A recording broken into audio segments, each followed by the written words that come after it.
Hello বন্ধুরা, আসসালামু আলাইকুম। তোমাদের সবাইকে আবারও স্বাগতম আমার পেজ আসমা ব্লগে। তো আজকে তোমাদের জন্য আমি আরও একটি নতুন ভিডিও নিয়ে হাজির হয়ে গেলাম। তোমরা যদি এইরকম ফিনিশিংভাবে কামিজ সেলাই করতে চাও তাহলে আজকের ভিডিওটা তোমাদের জন্য। তো আমি কিভাবে ফিনিশিংভাবে কামিজটা সেলাই করেছি সেটা শিখতে হলে অবশ্যই ধৈর্য ধরে পুরো ভিডিওটা দেখতে হবে। দেখো, আমি কিন্তু প্রপারলি একদম খুব সুন্দরভাবে ফিনিশিং সহকারে কামিজটা সেলাই করেছি। তো আজকে আমি তোমাদের সাথে সেটাই শেয়ার করব কিভাবে আমি এত সুন্দর করে কামিজটা সেলাই করলাম। তো চলো শুরু করা যাক। সর্বপ্রথম আমি কামিজের গলা কাটিং করে নিয়েছি। তো আমি যখন কামিজটা কাটিং করেছিলাম তখন আমি তোমাদেরকে দেখিয়েছিলাম আমি 3 ইঞ্চি চওড়া গলা সেলাই করব। তো 3 ইঞ্চি চওড়া আমি বক্রমটা কাটিং করে নিয়েছি। এরপর আমি যে টুকরোগুলো রেখেছিলাম আমি গলার পট্টির জন্য সেই টুকরোটা এখন জয়েন করে নিচ্ছি। টুকরোটা জয়েন করে এর উপরে একটা চাপ সেলাই দিয়ে নিলাম। এরপর আমি এই কাপড়ে আমি গলার চওড়াটা মার্ক করে নেব। আমার গলার চওড়া যেহেতু 3 ইঞ্চি, তো আমি 3 ইঞ্চিতে একটা মার্ক করে একটু কাট মার্ক দিয়ে নিলাম। এরপর আমি গলাটা বসিয়ে নেব। আর গলা বসানোর জন্য আমি প্রথম পাশে মার্ক বরাবর ধরে একটা সুই পিন দিয়ে আটকে নিলাম যাতে গলাটা একদম পারফেক্টভাবে বসে যায়। এরপর খুব সুন্দরভাবে গলাটা বসিয়ে এর উপরে একটা সেলাই দিয়ে বক্রমটা আটকে নিয়েছি। বক্রমটা আটকানো হয়ে গেলে আমি বাড়তি কাপড়গুলো কেটে ফেলে দেব। বাড়তি কাপড়গুলো কাটা হয়ে গেলে তারপর আমি বাড়তি কাপড়গুলো মুড়িয়ে সেলাই করে দেব।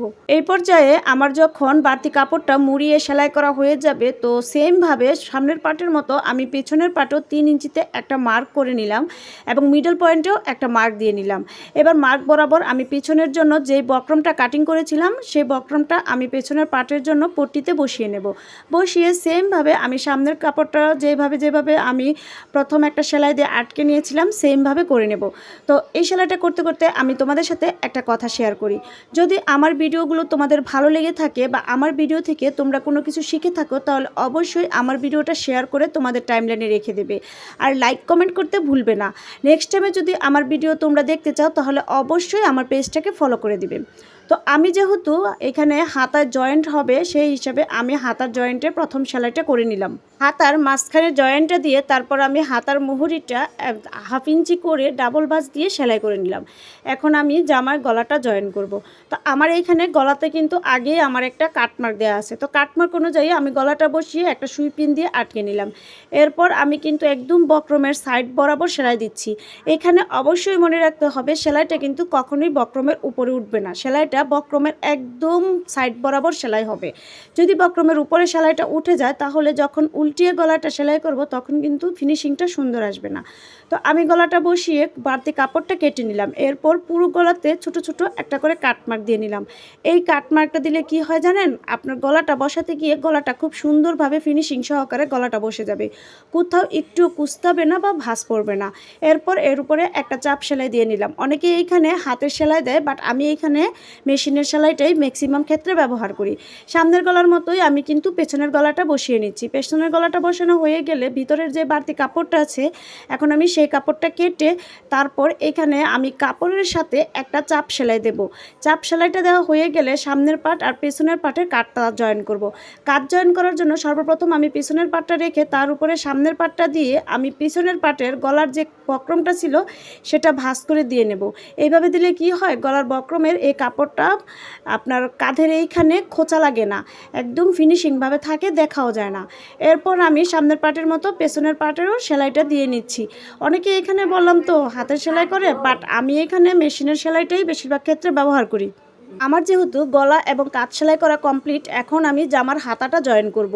হাতা জয়েন করার ক্ষেত্রে এইখানে আমি একদম সমান সমান করে ধরে নিচের পাটটা হালকা একটু টানে রেখে হাতার পাটটা একটু লুজ দিয়ে সেলাই করে নিচ্ছি। আমার কিন্তু হাতার পাট এবং জামার পাট একদম সমান সমান হবে, কোথাও বড় ছোট হবে না। এর কারণ একটাই, আমি কিন্তু হাতা সেলাই করার সময় মেজারমেন্টটা ওকে রেখে সেলাই করেছিলাম। এইভাবে দুই হাতাটা সেলাই করা হয়ে গেলে হাতার মুহুরির মাপ নিয়ে আমি এখন সাইডটা সেলাই করে নেব।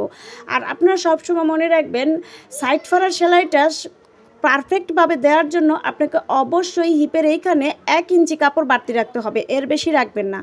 আমি কিন্তু সেম 1 ইঞ্চি রেখে এখন আমি সাইড ফোড়া সেলাই করার ক্ষেত্রে 1 ইঞ্চিতে একটা মার্ক করে নিলাম। এরপর আমি 1 ইঞ্চি বরাবর 2টা ভাঁজ দিয়ে তারপর সেলাই করে নিচ্ছি। সাইড ফোড়া সেলাই করার সময়ও কিন্তু সেম হাতা জয়েনের মতোই আপনাদেরকে নিচের পাটটা হালকা একটু টানে রেখে উপরের পাটটা একটু লুজ দিয়ে তারপর সেলাই করতে হবে।